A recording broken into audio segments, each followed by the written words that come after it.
Okay guys, so today we're going to be re-putting the Invert Halo 2 back together, complete reassembly I guess you could say. And one thing I did want to mention is we are going to be installing the RIP drive. So I'm going to make this kind of a 2-for-1 video. We're going to be installing the RIP drive for the Invert Halo 2.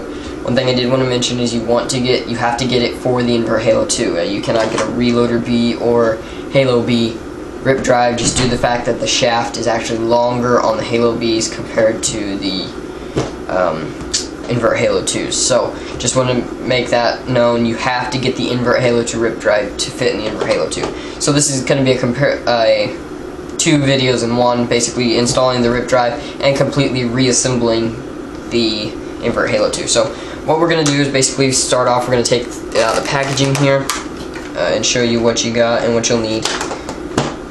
And if you're not installing a Halo or the RIP drive, you would simply do everything I do, except for wouldn't have the long, you wouldn't be installing this pin, you would just be installing instead your stock short one. So I'm going to go ahead and in your packaging you have the longer shaft, the wheel, and then the C-clip inside the packaging here to hold the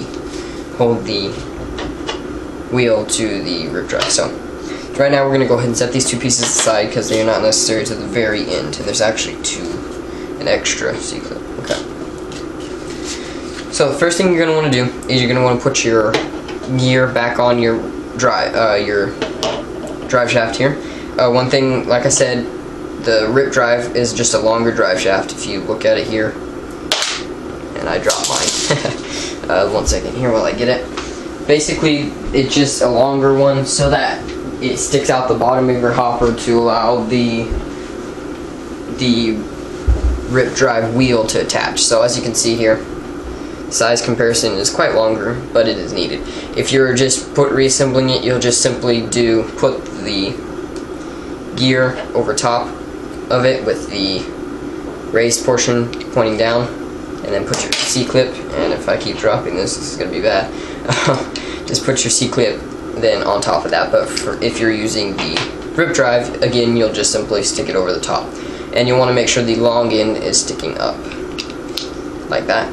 And then we're going to go ahead and reinstall the C-clip here on the gear.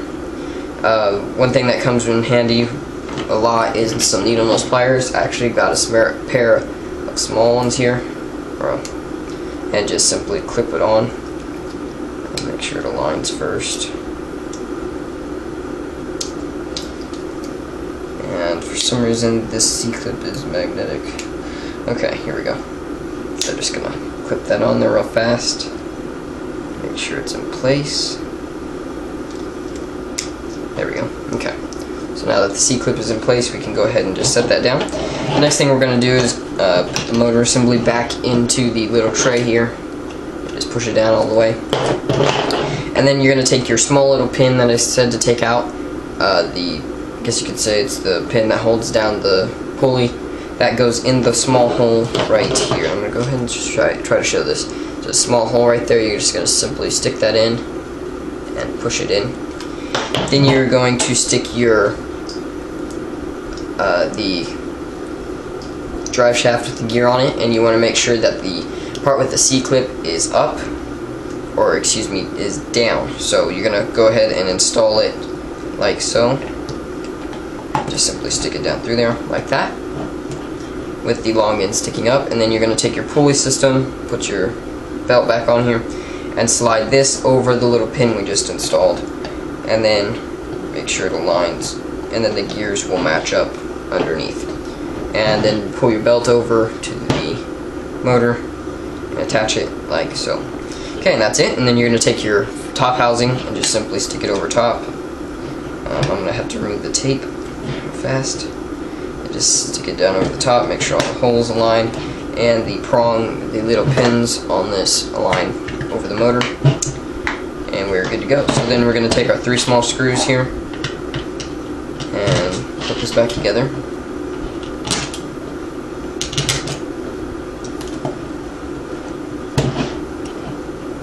If it's not making a whole lot of sense, it helps to watch the disassembly video that I have up, and it'll make a lot more sense because you know where stuff kind of goes. I'm going to go ahead and put my tape back on here just to hold it in place. Okay, so that's that. Then we're going to flip it over and go ahead and install our cone here, or the dry cone. Just simply stick it in and over the pin at the bottom. And if you'll notice on the bottom here, it is not actually round inside. It's a kind of a rectangle shape. As you can see right there, it's rectangular, and that goes over the pin, the drive shaft. So you kind of have to align that up and then just press it down. And we're going to go ahead and install our small screw that screws into the top here. So.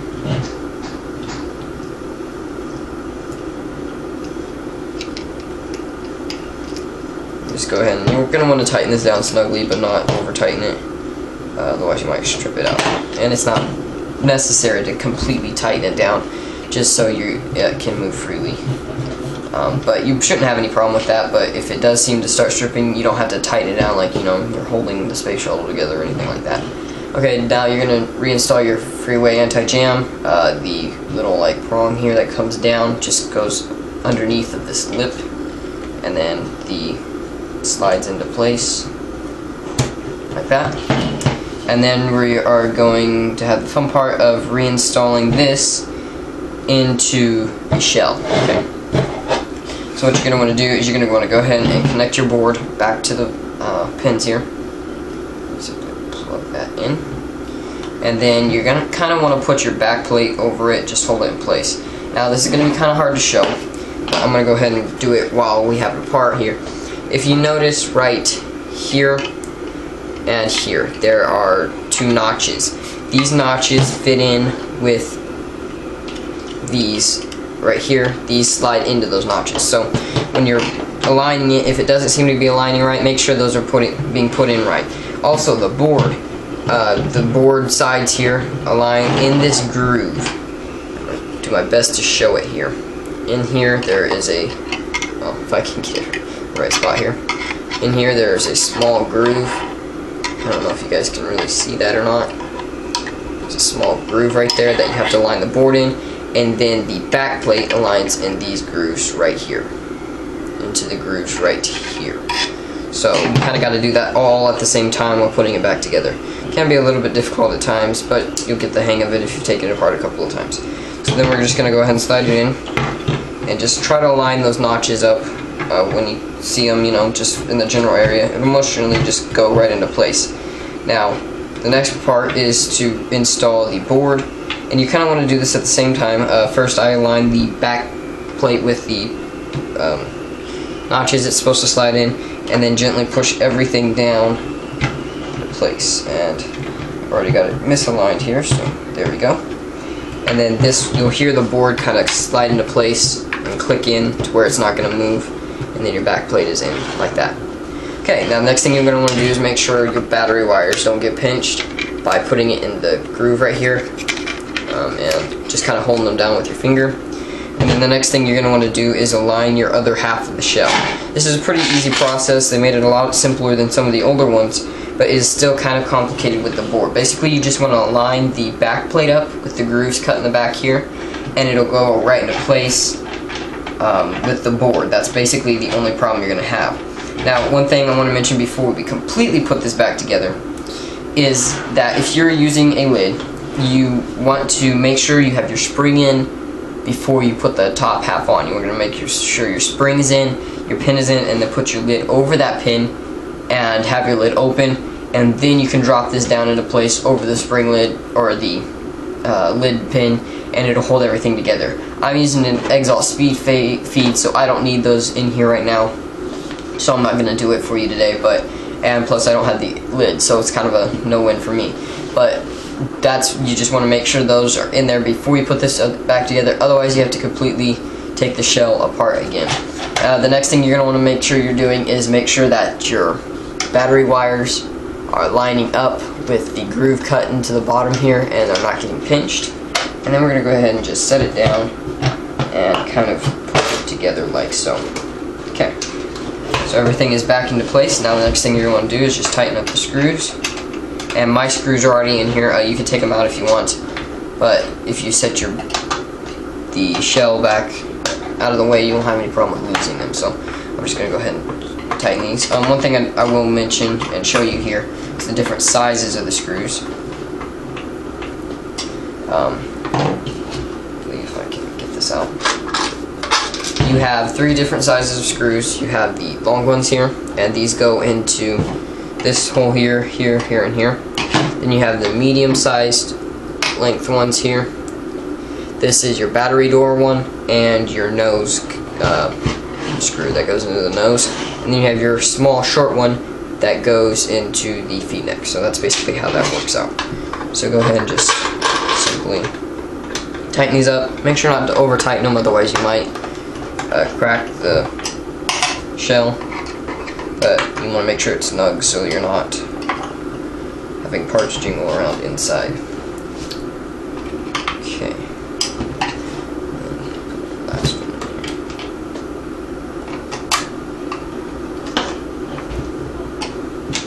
If any of you have had Halos or Reloader Bs or even Magnas, it's pretty much the same system, very similar to that. So if you've done that before, it'll probably be pretty easy. If you're a new user, it may seem a little bit difficult at times, but it's not too bad compared to some of the others out there. It's definitely not the easiest, but it's not like a main problem, and you're not going to have a problem with taking it apart maybe, you know, once or twice when you own it, so it's not a real big deal. Okay, next thing we're going to do is go ahead and install the batteries. Just plug in our battery pack to the thing. And what you're going to want to make sure is that your battery wires are not under the battery pack when you install them, so make sure they go out to the side. And then you want to make sure that the plug-in that plugs or snaps on is on the bottom front. So just when you push it in there, make sure that that's on the bottom front of the pack. Just helps whenever putting it together so that you don't have anything blocking your battery door. Okay, the next thing, if you have the foam, I definitely recommend it. It keeps it from banging around. Just stick that in the top here. Then you're going to slide your battery lid down and push it down and then slide it back. And then reinstall the screw. Now, one thing I did want to mention, and most people know this, but for all of you newer people out there, make sure you do not over tighten this screw when you're tightening it. It will chip, it will crack the battery door so fast, and especially if it's extremely tight whenever you get shot, it will then again just crack it. And so just want to make sure that you do that. Okay. Then the last thing we're going to do is again installing the RIP drive. As you can see now, we have it actually sticking out the bottom of the pin, or the drive shaft is. If you didn't install the RIP drive, you shouldn't have this part here. To install it, basically you take the RIP drive, and as you can see, the RIP wheel, one side is raised and the other is not. The flat one goes up, so push it down over, and then install your C-clip on that. And like I said, a pair of needle nose pliers does definitely help. So you're gonna pick them up. These small ones I know I picked up here locally at one of my little, like the little cheap hardware stores for, I believe, $2, maybe $1, something like that. They're extremely cheap and they come in handy. Don't know how many times I've been able to use them with solenoids and such. Just a really big need if you do a lot of work on guns. And this one isn't wanting to install right. Okay. So go ahead and install that. Okay, there we go. So now that that's installed, you'll want to make sure everything works properly. Go ahead and turn on the hopper, as you can hear and see.